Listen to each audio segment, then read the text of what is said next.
سو جب کوئی ایک شخص ایک غلط کام کرنا چاہتا ہے اور اس وجہ سے رکتا ہے تو اس کو اپنے اوپر جو ہے اپنے نفس کو مارنا پڑتا ہے, اپنے اوپر جو ہے جبر کرنا پڑتا ہے.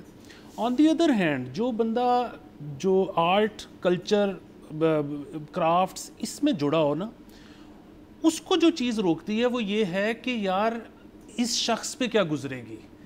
یہ کیسا محسوس کرے گا, وہ چیز روک دیتی ہے اس کو کسی کو نقصان پہنچانے کے لیے. سو بڑا فرق ہے, اور وہ فرق یہ ہے کہ آپ کا دل جو ہے وہ خود ہی نہ کرے کچھ غلط کرنے کا, کیونکہ آپ کو احساس ہو کہ اس کو برا لگے گا. تو یہ اگر ہم جب تک یہ اپنے بچوں کو آرٹ سے دور رکھیں گے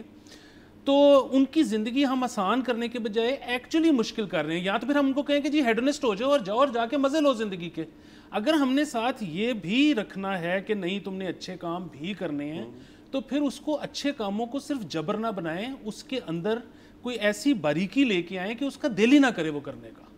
ہاں مطلب مین بات تو یہی ہے جو آپ نے کہا بھی نا, کہ جیسے ٹھیک ہے کہ آپ نے اپنے نفس کو بھی مارنا ہے, اور ہم مذہبی تعلیم بنیادی طور پہ کیوں دے رہے ہوتے ہیں کہ اس نے ایک اچھا انسان بننا ہے. تو وہ جو اس نے اچھا انسان بننا ہے اس کے لیے پہلے ضروری یہ ہے کہ وہ اپنے آپ کو انسان سمجھے کہ یہ انسان کے نا یہ تقاضے ہیں جو ہیومن رائٹس اور انسانیت کے حوالے سے ضروری ہیں. اور یہ جو میرے سامنے ہے اس کو میں بحیثیت انسان دیکھ رہا ہوں, میں اس کو اس کی قوم, اس کے مذہب, اس کے فرقے, اس کی ذات, اس کا معاش, اس کا ملک دیکھ کے نہیں فیصلہ کروں گا. میں کوئی بھی رائے ایسے نہیں بناؤں گا کہ نہیں میں نے پہلے یہ چیزیں دیکھنی ہے پھر اس کے بارے میں بات کرنی ہے کہ اس کے ساتھ ٹھیک ہوا ہے یا غلط ہوا ہے یا مجھے اس کو مارنے کا حق ہے یا نہیں ہے. تو جب آپ خود پہلے اپنے آپ کو انسان سمجھتے ہیں, انسان کی تمام کوتاہیوں, خامیوں, کمیوں کو تسلیم کرتے ہیں کہ آپ بھی ایک کمزور کریچر بہرحال ہیں, اسی طرح آپ اگلے کو بھی سمجھتے ہیں, تو پھر آپ اس کے ساتھ کوئی کنیکشن فیل کرتے ہیں. اور وہی والی بات ہے, ایون اگر ہم ریلیجن میں بھی دیکھیں تو کہا جاتا ہے کہ جی کسی کا دل دکھانا ایک بہت ہی بڑا گناہ ہے, اور اس کی معافی آپ کو وہی شخص دے گا جس کا آپ نے دل دکھایا ہے, اس کی معافی آپ ویسے نہیں مانگ سکتے. اب اگر ہم یہ صرف سوچ لیں, اس چیز کو ایکچولی میں ایڈریس کیا جائے تھرو پراپر گائیڈ لائن اور ود پریکٹس, تو آپ تو زندگی میں یہی سوچتے رہیں گے کہ مجھے روزے محشر کتنے لوگوں سے جا کے پرسنلی معافی مانگنی پڑے گی. اگین وہی والی بات ہے کہ بس نصیحت کر دی جاتی ہے, لیکن اس کو اس طریقے سے ایکسپلین نہیں کیا جاتا کہ وہ ہمارے اندر ڈی این اے کا حصہ بنے. اور وہ آئی تھنک وہ کمی ہے جس کا رزلٹ ابھی ہم سوسائٹی میں دیکھ بھی رہے ہیں. ورنہ کون سا مذہبی تہوار ہے جو یہاں جوش و خروش سے نہیں منایا جاتا, کون سی مذہبی دن ہے, کون سا مذہبی فرقہ ہمارے ہاں یہاں پہ موجود ہے جس کی اکثریت نہیں ہے, سارے ہی موجود ہیں, سارا ہی اہتمام ہوتا ہے, احترام ہوتا ہے, لیکن آپ کو رزلٹ نہیں ملتا کہیں نہ کہیں, وہ مس رہتا ہے.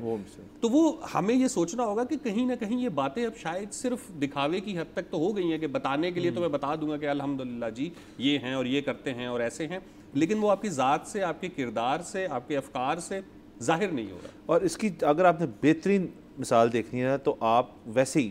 کوئی فلائٹ نہ ہو آپ کی, آپ لاہور ایئرپورٹ چلے جائیں. ہاں سر,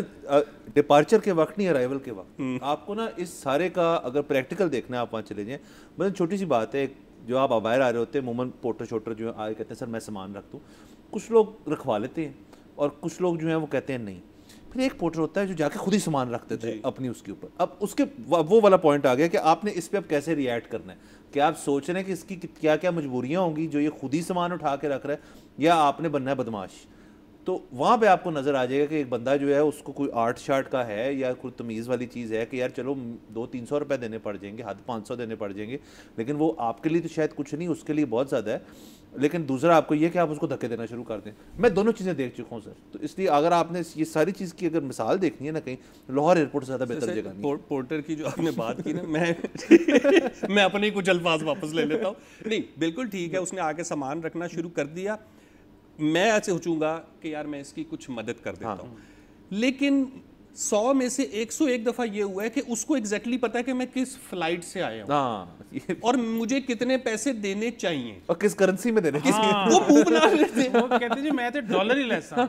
ٹھیک ہے, تو وہ ایک سرکاری جاب کر رہا ہے, تو جی اللہ نے برسر روزگار رکھا ہوا ہے, جو بھی ہے کم ہے زیادہ ہے, لیکن آپ ایک جاب کرو. آپ دنیا کے کسی ایئرپورٹ پہ اترتے وہاں لوگ آپ سے پیسے اس طرح نہیں مانگتے. انفارچونیٹلی یہاں پہ لوگ, مجھے تو ایک دفعہ بورڈنگ والے نے کہہ دیا تاڑی بڑی بہترین سیٹ کرتی ہے, 6,000 روپے دے دے. میں کہ جہاز دے اتنے کرتی بہترین سی یار انج نہ کرو 6000 روپے دے دیو. ٹھیک ہے. سبسکرائب کریں اور بیل دبائیں تاکہ کوئی خبر رہ نہ جائے.